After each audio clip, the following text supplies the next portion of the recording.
En el nombre del Padre, y del Hijo, y del Espíritu Santo. Amén. Dios te salve María, llena eres de gracia, el Señor es contigo. Bendita tú eres entre todas las mujeres, y bendito es el fruto de tu vientre Jesús.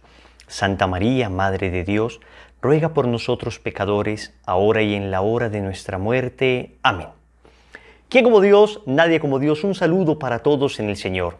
Bienvenidos a la preparación para la consagración total a Jesús por María. Les habla Wilson Tamayo, misionero del movimiento Lazos de Amor Mariano.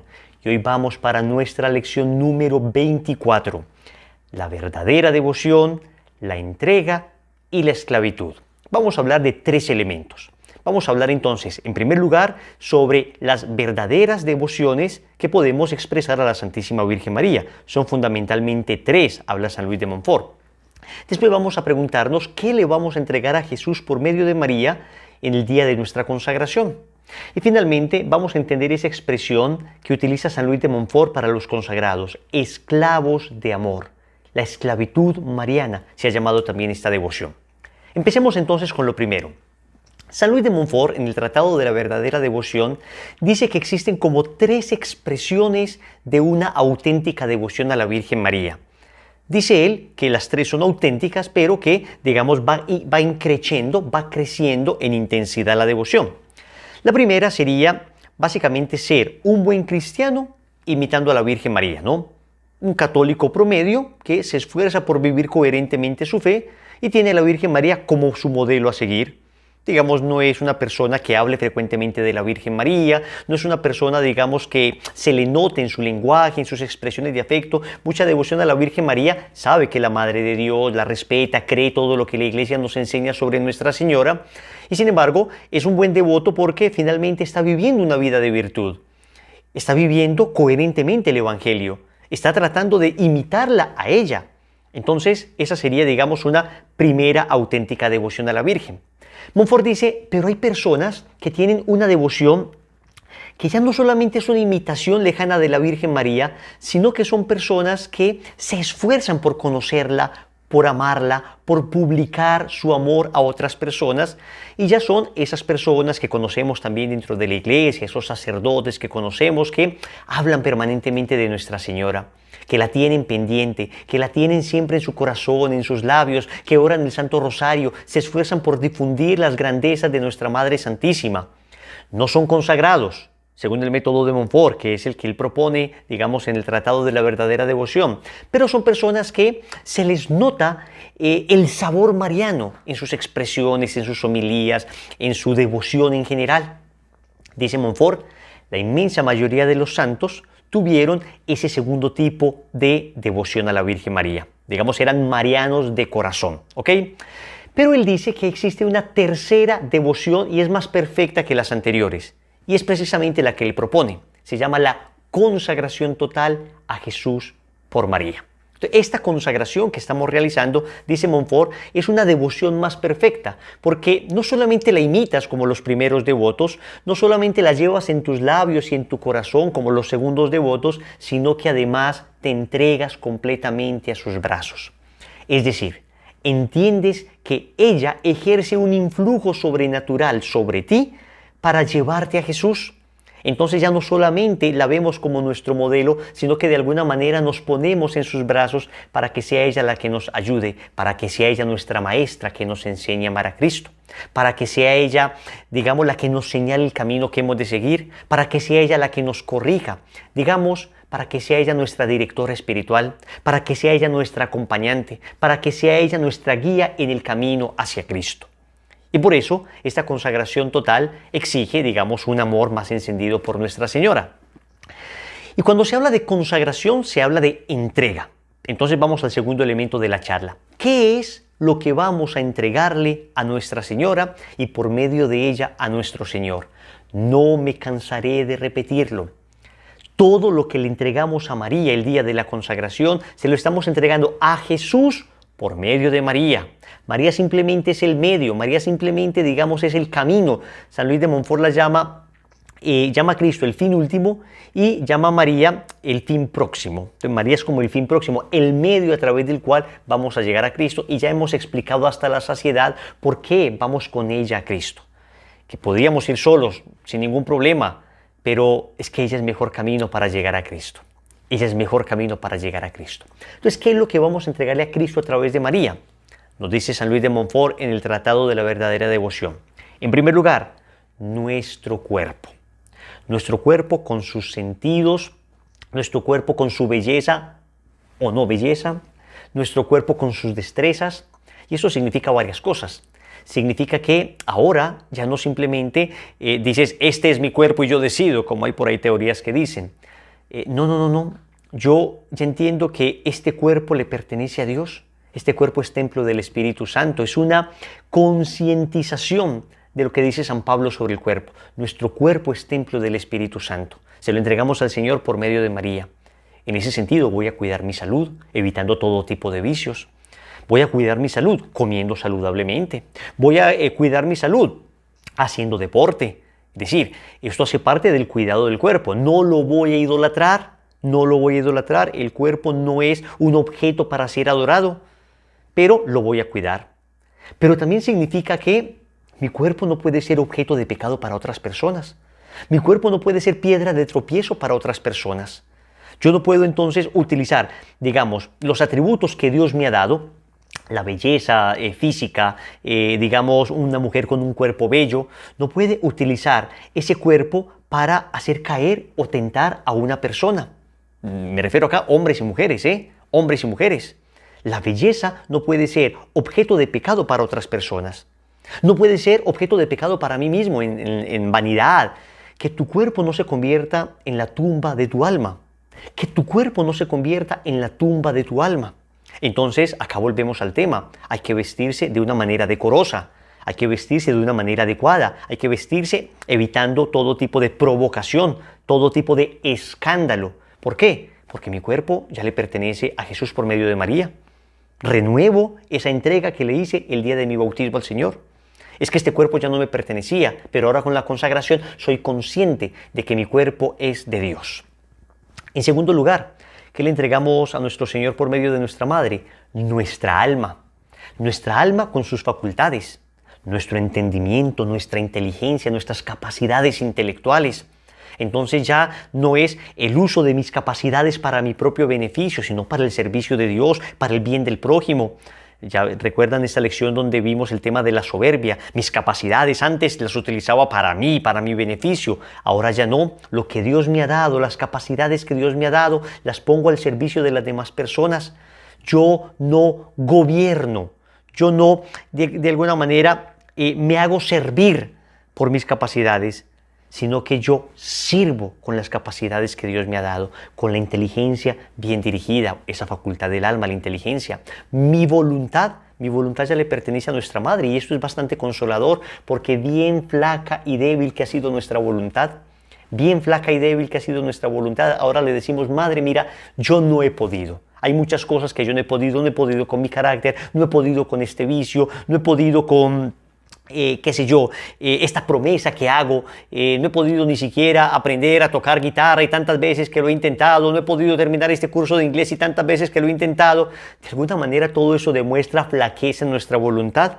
Pues ahora le vamos a decir a nuestra Madre Santísima, ayúdame tú que tuviste una voluntad firme, una voluntad constante en el bien. La vemos como modelo, pero además le pedimos su ayuda para que nuestra voluntad se dirija al bien y para que nuestro entendimiento se dirija a la verdad. Le entregamos nuestro cuerpo, entregamos nuestra alma.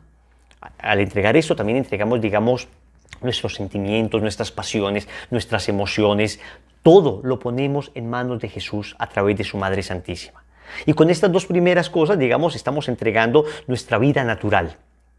Pero también, en tercer lugar, dice Montfort, entregamos nuestros bienes exteriores. Todo lo que a lo largo de estos años hemos podido conseguir. Digamos, desde la ropa hasta la casa, el carro, las deudas, lo que tenga, ¿no? La guitarra, lo que tenga. De alguna manera, esto es una especie de exorcismo a esa mentalidad posesiva que nosotros tenemos. Hemos creído que las cosas son nuestras, por eso el uso y el abuso de las cosas. No, esto nos abre a comprender que las cosas en realidad son de Dios Yo soy un administrador de los bienes que Dios me ha dado. Entonces, estos bienes que tengo son un regalo de Dios que me ha dado esto para administrarlos. Entonces yo le digo a mi madre, madre, esto lo vamos a utilizar adecuadamente, vamos a hacer esta caridad. Uno le dice a la Virgen María, se convierte ella en tu compañera, se convierte ella en tu ayuda, y uno comienza a dialogar con ella. Ese es el misterio de la comunión de los santos. Esto es así. Podemos elevar oraciones a la Virgen María, y desde el siglo II se conoce la oración más antigua a la Virgen María, después del Ave María, que está en la palabra de Dios. Alégrate María, llena de gracia, el Señor es contigo. Está en el Evangelio de Lucas, capítulo 1, versículo 28. Pero hacia el siglo II se conoce en Egipto la más antigua oración a Nuestra Señora. Se llama Subtum Presidium. Es: bajo tu amparo nos acogemos, Santa Madre de Dios, no desprecies las súplicas que te dirigimos en nuestras necesidades, antes bien líbranos de todo peligro, oh Virgen gloriosa y bendita. Esta es la oración más antigua, compuesta, digamos, por la piedad cristiana del siglo II. Es decir, poco después del año 100 ya los cristianos oraban a la Virgen María, y esto no hace sino demostrar una práctica que era común entre ellos. Elevar plegarias a la Virgen María. Tenemos la certeza de que nos podemos comunicar con ella en el misterio de la comunión de los santos. Por eso le decimos a Nuestra Señora: mira, acompáñame en esto, ayúdame a administrar adecuadamente lo que Dios me ha dado. Es más, te lo dejo a ti para que tú seas la que lo administres, porque yo no soy capaz, yo desafortunadamente despilfarro los bienes que Dios me da. Entonces, usarlos con moderación, usarlos adecuadamente, usarlos en el ejercicio de la caridad hacia las demás personas, evitar entonces lujos innecesarios, claro, siempre decoro, tratar de tener todo muy bello, la elegancia junto con la sobriedad, pero evitar, digamos, gastar sumas absolutamente ridículas en cosas suntuarias, superfluas. Esto hace parte de la conciencia que tenemos de entregar a la Santísima Virgen María esto. Yo recuerdo una vez preparando una persona para la consagración, era un comerciante, y recuerdo que le hicieron un enorme robo. Tenía una caja fuerte y uno de sus empleados le robó. Y yo me acuerdo que él me llamó muy desconsolado, muy desconsolado. Yo le dije: oye, bueno, mira, nadie dice que debes aplaudir por esto, ¿eh? O sea, nadie se va a poner feliz porque le roben a uno. Pero quiero recordarte que tú eres consagrado a Nuestra Señora. Y como consagrado quiero recordarte que eso le pertenecía, era a Nuestra Señora, no propiamente a ti. Debes llorar, es como administrador, que has perdido algo que no te pertenecía. Él se puso a reflexionar y me dijo: oye, la verdad es que sí. Y entonces hizo como un acto de abandono. Hizo como un acto de abandono porque tenía incluso en su corazón una tentación muy fuerte como de venganza. Claro, no digamos hacer una cosa pecaminosa ni mala, sino como hacer sufrir a esa persona por lo que le había hecho, con todos los recursos legales y con todos los recursos posibles. Pero no estaba inspirado en la justicia, sino en el deseo de venganza. Pero cuando recuerda este pensamiento, entonces viene a su corazón la serenidad, viene a su corazón la tranquilidad de decir: pues es que Dios me lo ha dado. Dios me lo ha dado todo. Entonces yo en realidad debo procurar cuidar adecuadamente las cosas, pero dejar en Dios todo este tipo de cosas. También nuestro fundador, Rodrigo, nos cuenta que en un par de ocasiones le robaron su carro y ha encontrado el carro, después de que se lo han robado, bajo una imagen de la Santísima Virgen María. Cuando le han robado el carro, él ha dicho: madre, esto te pertenece. Repito, no es una indiferencia ante la injusticia, pero es una sobrenaturalización de la realidad, donde decimos: a ver, humanamente voy a hacer lo posible, pero entonces ¿qué? ¿Me voy a quedar estancado ahí idolatrando lo que perdí? ¿Me voy a quedar lamentándome el resto del día y el resto de la semana y el resto del mes? No, lo entrego, lo entrego. Y uno se da cuenta que este ejercicio de desprendimiento es producto precisamente de la conciencia que se tiene de haber entregado todo a Nuestra Señora. ¿Quién como Dios? Nadie como Dios. Le entregamos nuestro cuerpo, entregamos nuestra alma, entregamos nuestros bienes exteriores. Pero ¿a que tú no sabías que también tú tienes otra riqueza llamada bienes interiores? Tenemos una clara conciencia de los bienes exteriores que tenemos, ¿no? Pues los vemos, ¿no? Pero en cambio no sabemos que tenemos una riqueza espiritual. Aquello que el Señor dice en el Evangelio: atesorad tesoros en el cielo, donde el ladrón no roba y la polilla no corroe. Nosotros tenemos tesoros espirituales. Y esos tesoros espirituales también se los vamos a entregar a Nuestra Señora y por medio de ella a nuestro Señor. A lo largo de los años, la Iglesia, la tradición, los santos, los teólogos han de alguna manera discriminado estos tesoros espirituales como en tres valores. Escúchame bien lo que te voy a decir, son palabras un poco extrañas, pero no te asustes, su significado es bastante sencillo.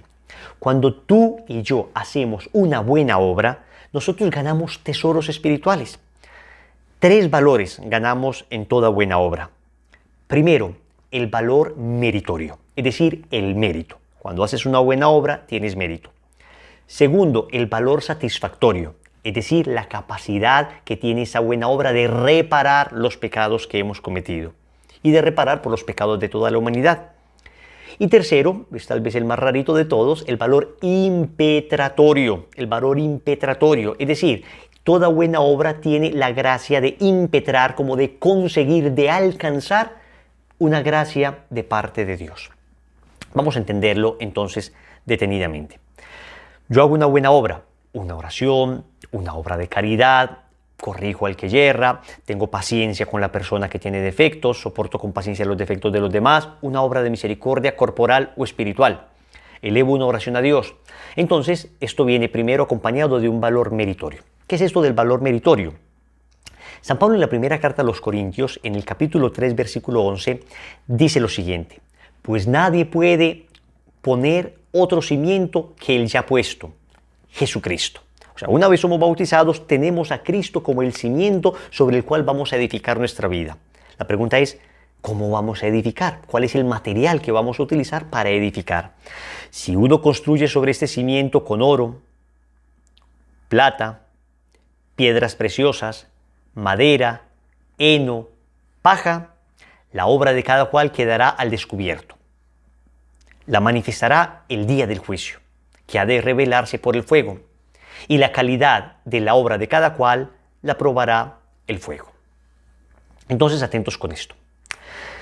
Cuando uno ha sido bautizado y es católico, uno tiene a Dios como la base sobre su existencia, ¿no? Todo lo que voy a hacer lo hago por Dios. Pero luego mi vida la voy construyendo con base, digamos, en el ejercicio de la caridad. Y esta caridad va edificando mi vida espiritual. Eso es lo que se llama el mérito. Es aquello que se va edificando en mi vida espiritual. Aquello que después se convertirá en gloria en el cielo. Aquello que cuando lleguemos al cielo se convertirá en el nivel de gloria. Dios ha querido que cada cual determine qué tan cerca de Dios quiere estar en la eternidad.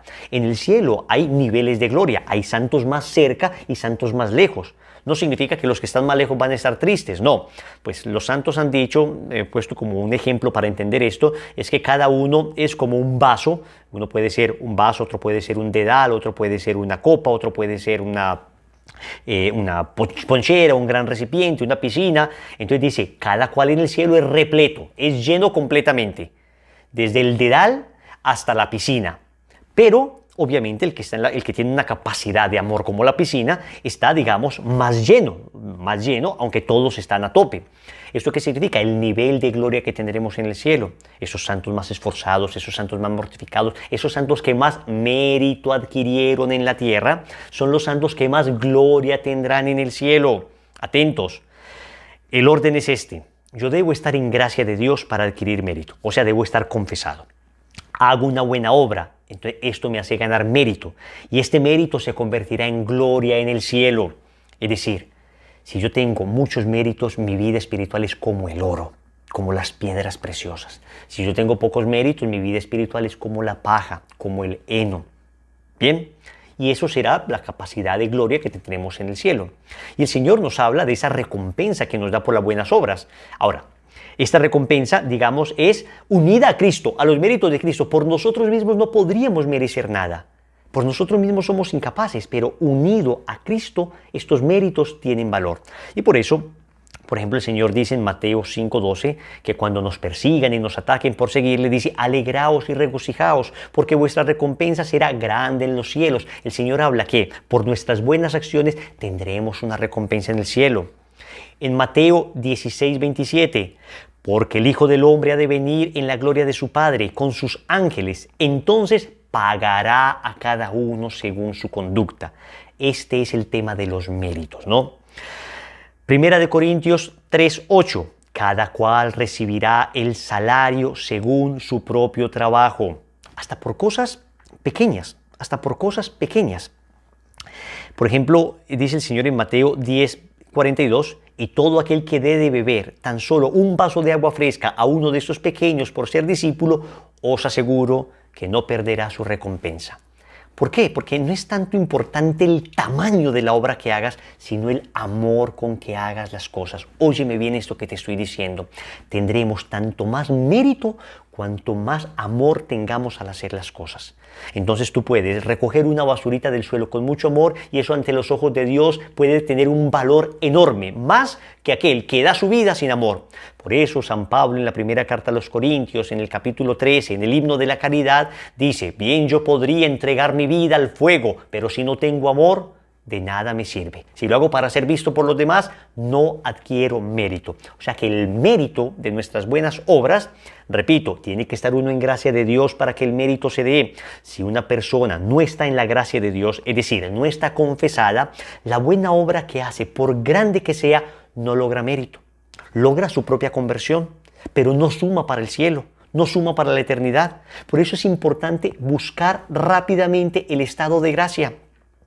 Ahora, no significa que una buena obra de una persona que está en pecado mortal no vaya a valer para nada. No, no adquiere mérito, pero eso le sirve para su propia conversión. Eso le sirve para que el Señor tenga compasión de él y solucione rápidamente esa situación. Por eso la persona que está en un estado irregular, en un estado, digamos, de pecado permanente, de pecado habitual, la iglesia siempre le dice: haga caridad, haga la mayor caridad que pueda, porque toda esa caridad se revierte en conversión para la propia persona. Entonces, ese mérito se lo entregamos a la Virgen María, ¿ok? Segundo, ¿qué más le entregamos a la Virgen María? El valor satisfactorio de nuestras buenas obras. Cuando nosotros hacemos una buena obra, tenemos también capacidad como de reparar por nuestros pecados. Lo hemos dicho hasta el cansancio explicando el tema del pecado, del purgatorio, que nuestros pecados de alguna manera tienen o comportan como dos daños en el alma. Lo que se llama la culpa y la pena. La culpa es absuelta por el sacerdote, pero la pena persiste. Otra vez el ejemplo de la pared blanca. La pared está llena de clavos, que son los pecados. Cuando hemos pecado, el sacerdote limpia, quita esos clavos, pero quedan los orificios. Quita la culpa, pero queda la pena. Es decir, esa voluntad que se deformó, ese daño que se hizo, esa injusticia que cometí, esa fractura en nuestra relación con Dios. Entonces, eso se debe reparar en el purgatorio o con las indulgencias. Pero los sacrificios que hacemos, las buenas obras que hacemos, nos ayudan a reparar. Uno debe reparar y toda buena obra que uno hace, uno la debe ofrecer para reparar. Miren lo que hizo Zaqueo cuando conoció al Señor. Zaqueo, un publicano, un cobrador de impuestos, Zaqueo que robaba a la gente, conoció al Señor y no dijo simplemente: bueno, Señor, ya te conocí, bendito sea mi Dios. Hay que reparar lo que se hizo. Lucas 19:8. Zaqueo, puesto en pie, dijo al Señor: daré, Señor, la mitad de mis bienes a los pobres. Y si en algo defraudé a alguien, le devolveré el cuádruplo, 4 veces más. ¿Esto qué significa? Que toda buena obra no solamente me gana mérito para el cielo, sino que me ayuda a reparar lo que he hecho, el daño que he cometido, me ayuda a reparar. Esto también se lo entregamos a la Virgen María, el valor satisfactorio o reparador de nuestras buenas obras. Tercero, el valor impetratorio. ¿Y qué es esto del valor impetratorio? Es que Dios, además de darnos méritos unidos a Cristo, darnos la capacidad de reparar unidos a Cristo, esto es clave, siempre es en unión a Cristo. Es por el misterio de la comunión de los santos que Cristo nos comunica la capacidad de merecer y la capacidad de reparar. Por nosotros mismos no seríamos capaces, es gracias a Cristo. Pero además de esto, Cristo nos da la capacidad de pedir gracias, pedir gracias. Por eso el Señor dice: pedid y se os dará. Mateo 7:7. Y todo cuanto con fe pidiereis en oración lo recibiréis. Mateo 21:22. Es decir, cuando yo hago una buena obra, cuando yo hago una oración, cuando yo rezo, por ejemplo, el rosario, ustedes se dan cuenta que uno en el rosario lo que hace es repetir Padre Nuestros y Ave Marías. Y sin embargo, uno ofrece el rosario previamente por alguna intención. Aunque luego en todo el rosario yo no vuelva a hablar de esa intención. Ofrezco por la paz del mundo y luego en las Ave Marías yo no vuelvo a hablar de la paz del mundo. Pero yo tengo la intuición, nosotros sabemos que esa oración de alguna manera, de parte de Dios, nos concede una gracia que le estamos pidiendo. Aunque la oración en sí misma, o esa mortificación que estoy haciendo, o esa promesa que he hecho, no tenga nada que ver con lo que estoy pidiendo, sé que gracias a eso, Dios me puede conceder eso que estoy pidiendo. Es el valor impetratorio de las buenas acciones, el valor impetratorio. O sea, nosotros podemos pedir gracias por las buenas obras que hacemos. Valor meritorio, valor satisfactorio, valor impetratorio. Todo eso se lo entregamos a la Virgen María. Y miren esto tan bonito. El valor meritorio se lo entregamos a la Virgen María en depósito, porque el mérito es mío y la Virgen no se lo puede comunicar a nadie más. El valor satisfactorio y el valor impetratorio, dice San Luis de Montfort, que se lo entregamos a la Virgen en propiedad, ya no en depósito. En propiedad, ¿qué significa eso? Que en el momento en que uno se consagra, uno le dice a la Virgen María, mire, yo por esta buena obra podría reparar por mis pecados. Sin embargo, te lo entrego a ti, digamos este valor te lo entrego a ti y la Virgen puede aplicar esa indulgencia, ese valor satisfactorio a un alma del purgatorio. La puede aplicar para que un alma del purgatorio olvidada salga del purgatorio, porque ella va a administrar mis bienes espirituales. Y lo mismo el valor impetratorio. Yo le digo al Señor por medio de la Virgen, yo hago esta buena obra pidiendo por esta intención, pero finalmente si tú encuentras una intención mejor, aplícala. Entonces yo, digamos, hago esta buena obra para, qué sé yo, ganarme la lotería. Pero la Virgen dice, no, este no es el propósito, es mejor, voy a aplicar el valor impetratorio de esta buena obra para tu conversión, para trabajar en ese defecto dominante, para luchar contra esa soberbia, para limpiar esa lujuria. ¿Ven? Es un negociazo, es un negociazo. Porque nosotros mismos no sabemos qué hacer con la cantidad de bendiciones que tenemos espiritualmente. Y lo que hacemos con esto es decirle a mi madre, a la Santísima Virgen María, encárgate tú, mamá, encárgate tú. No te enredes con esto. Básicamente lo que te estoy diciendo es todos los méritos, toda la capacidad de reparar, todas las peticiones que hagas, tú se las entregas a Jesús por medio de María, para que ella mire a ver si es lo que me conviene o lo que no me conviene. Y entonces yo ya estoy tranquilo. Y cuando me piden algo, cuando me piden orar por algo, claro que yo oro por esa intención y le digo a la Virgen Santísima, oramos por esto. Pero la Virgen Santísima dice, ok, por esto y este valor de la oración que estás haciendo, lo vamos a aplicar por esto otro también. Ella va escogiendo exactamente qué es aquello que más necesitamos nosotros y que más necesita la humanidad. ¿Quién como Dios? Nadie como Dios. Entonces, hablamos entonces de 3 tipos de verdadera devoción. Hablamos de lo que le entregamos a la Virgen, nuestro cuerpo, nuestra alma, nuestros bienes exteriores, nuestros bienes interiores. Finalmente, hablemos de esta famosa esclavitud. ¿Por qué San Luis de Montfort llegó a decir que la consagración era como una esclavitud de amor? La palabra esclavitud remite a aquellos que han entregado su voluntad a otro, aquellos que ya no se pertenecen a ellos mismos. Entonces, como fuimos esclavos del pecado en algún momento, ahora queremos ser esclavos de amor de Dios. Y así lo explica San Luis de Montfort. Hay 3 esclavitudes, la natural, la forzada y la voluntaria. Todas las criaturas son esclavas de Dios del primer modo, o sea, todos de alguna manera estamos sometidos a Dios naturalmente, del Señor y la tierra y cuanto lo llena. Del segundo modo, o sea, una esclavitud forzada, sometidos forzadamente, lo son los demonios y los condenados. Ante el nombre de Jesús toda rodilla se doble en el cielo, en la tierra y en el abismo. El demonio tiene que doblar la rodilla ante Dios. Forzado, pero lo tiene que doblar. Y del tercero, es decir, la esclavitud voluntaria, los justos y los santos. La esclavitud voluntaria, dice Montfort, es la más perfecta y la más gloriosa para Dios, que escruta el corazón. Nos la pide para sí y se llama Dios del corazón o de la voluntad amorosa. Efectivamente, por esa esclavitud, optas por Dios y su servicio por encima de todo lo demás, aunque no estuvieras obligado a ello por naturaleza. Esto es lindo, porque decir que nosotros somos siervos de Dios, esclavos de Dios, es reconocer de alguna manera el señorío de Jesús. Tú eres el Señor. Y esto se ha perdido hoy bastante. Hoy ya nadie quiere reconocer el señorío del Señor. Alguna persona me va a decir, Wilson, pero el Señor nos dijo, ya no los llamo siervos, ya no los llamo esclavos, los llamo amigos. Ya vamos para allá a explicar qué significa esto del Señor. Pero por ahora entendamos la necesidad de someter nuestra voluntad a la de Dios, porque nuestra voluntad ha sido una voluntad rebelde, una voluntad que ha hecho lo que ha querido, y ahora decimos: no más, Señor, por medio de María te entrego mi voluntad. Y esto no lo digo yo, esto lo han dicho los santos a lo largo de la iglesia.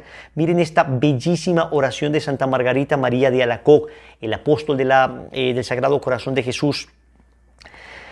Dice ella: Santísima, amabilísima y gloriosísima Virgen, Madre de Dios, a quien nos hemos dado y consagrado enteramente, gloriándonos de pertenecer en calidad de hijas, siervas y esclavas en el tiempo y en la eternidad.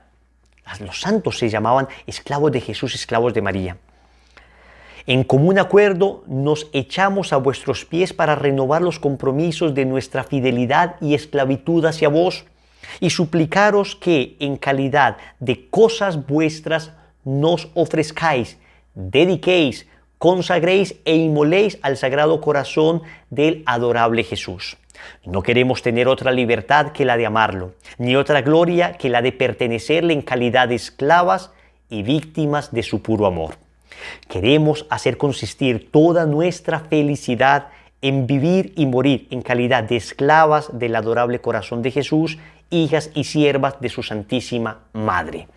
Qué bellísima oración de Santa Margarita María de Alacoque. ¿Qué está diciendo con esto? De alguna manera que, pensemos humanamente cuál es la situación o la condición que más sometimiento ejerce hacia otra persona. La esclavitud. Pues muy bien, yo quiero someterme de esa manera a ti, Señor. Yo sé que el tema de la esclavitud puede ser visto de manera peyorativa, de manera negativa, pero entendamos acá la esclavitud, como lo dice Montfort, como un acto de sometimiento voluntario, sometimiento amoroso. Y en ese sentido, por eso se podría llamar a esto esclavitud mariana. Ahora, entonces van a decir, Juan capítulo 15, versículo 15, Jesús dice: ya no los llamo siervos sino amigos, ya no los llamo siervos sino amigos. Pues muy bien, ¿qué está diciendo el Señor con esto? No está diciendo el Señor que la palabra siervo, la palabra esclavo deja de utilizarse, porque vamos a ver que los apóstoles utilizaron frecuentemente esta palabra, la esclavitud. Somos esclavos de amor de Dios. Lo que el Señor está diciendo no es que ya no seamos sus siervos, sino que ya Él nos quiere llamar amigos. Es decir, no está diciendo que dejemos de ser a partir de ese momento sometidos a Dios, sino que además de ser sometidos a Dios, ahora somos sus amigos. Es decir, entablamos una relación con Él. Entonces dice un sacerdote muy santo, brasilero, el padre Paulo Ricardo Acevedo, santo sacerdote, dice: Cristo nos llama sus amigos, pero nosotros nos seguimos sintiendo sus amorosos esclavos. Cristo nos llama a sus amigos, pero nosotros nos seguimos sintiendo sus amorosos esclavos. Entonces, claro que Él nos llama amigos, y claro que esto no va lo uno contra lo otro. Pero miren, por ejemplo, lo que dice Primera de Pedro 2:16.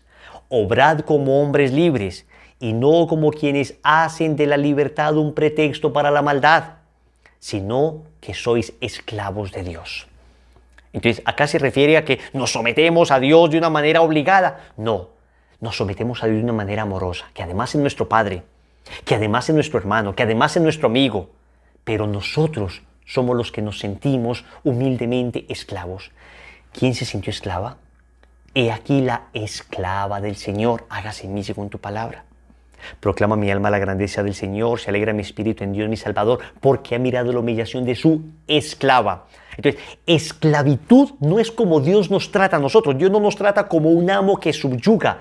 Esclavitud es como nosotros queremos someternos a Dios. Entonces, no habla esto de la relación que Dios tiene hacia nosotros, sino de la relación que nosotros tenemos hacia Dios. Él nos llama amigos y nosotros decimos: sí, somos tus amigos, Señor, pero queremos someter nuestra voluntad como siervos, como esclavos. Como si llegáramos a un lugar y entonces en esa casa nos quisieran atender con todo, digamos con todo el lujo, como huéspedes, y uno simplemente dice: no, yo no merezco todo esto. No me trates así, que no lo merezco. Es una actitud de humildad. No es un desprecio a lo que Dios nos quiere dar, porque sabemos que somos hijos, sabemos que somos amigos, sino es una permanente actitud del reconocimiento del señorío de Dios. permanente actitud del reconocimiento de su grandeza. No podemos perder esto de vista. Efesios 6:6. No se fijen en si son vigilados o si ganarán consideración, pues ustedes son esclavos de Cristo, que hacen con gusto la voluntad de Dios. Otra vez, se refiere entonces esto al sometimiento amoroso de nuestra voluntad. Primera de Corintios 7:22. Pues el que recibió la llamada del Señor siendo esclavo, ahí se refiere ya a la esclavitud humana, es libre en el Señor. Igualmente, el que era libre cuando recibió la llamada, a nivel humano, es un esclavo de Cristo. Entonces, a ver, San Pablo está diciendo acá lo siguiente, que nosotros voluntariamente nos sometemos a Dios. Nos sometemos a Dios. Por eso se ha llamado a esto la esclavitud mariana. Es decir, es una manera de someter nuestra voluntad a Dios que ha sido muy rebelde. Y ese título de esclavitud a nuestra soberbia le queda muy bien porque nos talla. Porque uno dice, yo no voy a ser esclavo de nadie. Ah, pero esclavo de amor si quiero ser. Me someto amorosamente. Más adelante les explicaremos lo de la cadena. Precisamente la cadena significa, antes fui esclavo del mundo, ahora quiero ser esclavo de amor. Esclavo de amor. Después de la ascensión de Jesucristo a los cielos, pues María allí fue importantísima porque ella pidió el don del Espíritu Santo para que esa palabra que había dicho su hijo, os conviene que yo me vaya porque así vendrá a vosotros el Espíritu. Ella fue la que tras la ascensión de su hijo pidió el don del Espíritu y juntó, muy especialmente en Pentecostés, junto a todos los discípulos para que recibiesen el Espíritu Santo, ¿no? Allí en el cenáculo. Y no solo tras la ascensión, tras la asunción de María a los cielos, en cuerpo y alma, ella en ese momento participó de la resurrección de Jesús de una forma muy singular y anticipó también lo que sería la gracia de la resurrección para nosotros, ¿no? En ese estado tan especial, que es un privilegio que recibe María por estar tan asociada, ¿no?, a su hijo, el tener ya la participación plena de la resurrección de su hijo, ¿no?, sin estar esperando a la parusía, habiendo ascendido en cuerpo y alma. Eso le permite a ella tener un influjo salvífico especialísimo entre toda la comunión de los santos. El influjo de María es especial, de la sobreabundancia de los méritos de su hijo, ella está intercediendo por nosotros, ¿no? Es un modelo. Por una parte es modelo, incluso decimos que ella es el tipo, la figura, el modelo de lo que estamos llamados a ser nosotros, ¿no? De lo que está llamado a ser la propia Iglesia. ¿Cuál es la vocación de la Iglesia? Pues mira a María y descúbrela. Entonces ella, desde allí, pues con una gran eficacia, desarrolla todo ese influjo salvífico. Y aquí el Catecismo dice, como abogada, auxiliadora, socorro, mediadora, títulos todos ellos que, como veis, están haciendo referencia a esa encomienda que su hijo le dijo. Aquí tienes a tu hijo, madre, cuídalos, la gran encomienda. ¿Y María cómo lleva a cabo esa encomienda? Pues bueno, como abogada, como auxiliadora, como socorro, como mediadora, en cumplimiento de la encomienda que le hizo su hijo, ¿no?, sobre todos nosotros. Son todos términos asociados a Jesucristo. Es como si Jesús le hubiese dicho, ven conmigo, madre, quiero que estés al lado junto a mí, muy cerca de mí, en esa tarea de la salvación de todos, de todo el mundo. Fijaros que a veces se ha mirado, ¿no?, con cierta reticencia, especialmente desde algunos círculos protestantes, este tipo de títulos con los que nos referimos a María, abogada, auxiliadora, socorro, mediadora, pues como con la sospecha de que pueden disminuir o hacer sombra a la única mediación de Jesucristo. En absoluto es así, que nosotros a María le llamemos abogada, auxiliadora, socorro, mediadora, no hace todavía sino subrayar más la eficacia de Cristo como único mediador. Hay un solo mediador entre Dios y los hombres, que es Cristo Jesús. Pero Él ha querido asociarnos a esa mediación suya, y ha dicho, rezad unos por otros y apoyaros mutuamente, ¿no? Y por lo tanto, esa única mediación que es la de Jesucristo suscita colaboración con Él, y de una manera especialísima ocurre eso en María, en María, Madre de la Iglesia. Todo el influjo de María se apoya, depende y nace de la eficacia de Jesucristo. No le resta nada a Jesucristo, todo lo contrario, lo que hace es mostrarlo más, mostrarlo y mostrar la belleza de la mediación de Jesucristo. El Verbo encarnado, suscitó en las criaturas colaboración con Dios. Nos llamó, nos integró en esa gran encomienda que Él recibió del Padre para la salvación del mundo, y especialmente María, como Madre de la Iglesia, es la mayor colaboradora de Cristo en su tarea de salvación del mundo. Vamos a concluir esta lección consagrándonos a Jesús, diciéndole que le pertenecemos a Él, que le pertenecemos como hijos amados, pero nunca seremos dignos de ese título. Por eso nosotros nos sentimos esclavos, aunque sabemos que somos hijos. Me consagro a ti, Señor. Me consagro a ti, Señor. Quiero ser ofrenda ante tu altar. Me consagro a ti, Señor. Me consagro a ti, Señor. Digámosle a la mamá, me consagro a ti, mamá. Me consagro a ti, mamá. Y quiero ser ofrenda ante su altar, ante el altar de Dios. Me consagro a ti, mamá. Me consagro a ti, mamá. Última vez. Me consagro a ti, Señor. Me consagro a ti, mamá. Quiero ser ofrenda ante su altar.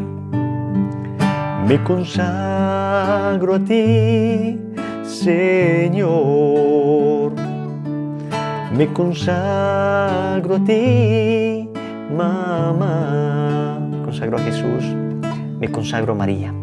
Me consagro a esos sagrados corazones. El corazón de Jesús y el corazón de María. Y quiero entregarlo todo. Todo. Absolutamente todo. Eso es lo que estamos haciendo, preparándonos para ese gran día de la consagración. Práctica. Vamos a escribir en una hoja bella, adornada, con nuestro puño y letra, la oración que San Luis de Montfort compuso para la consagración total a Jesús por María. Consagración de sí mismo a Jesucristo, la sabiduría encarnada por medio de María. Se la vamos a dejar en la descripción para que ustedes la puedan leer y la van a escribir ustedes y van a ver la belleza de esa oración. Porque esa misma hoja que a puño y letra ustedes van a escribir, no en computador, no. Usted con su mano. Al final, el día de la consagración, esa misma hoja usted la va a firmar. Y esto le va a recordar el día de su consagración y le va a recordar que usted ya no se pertenece, que usted le pertenece a Jesús y a María. Que la gracia de Dios sea contigo. Bendiciones.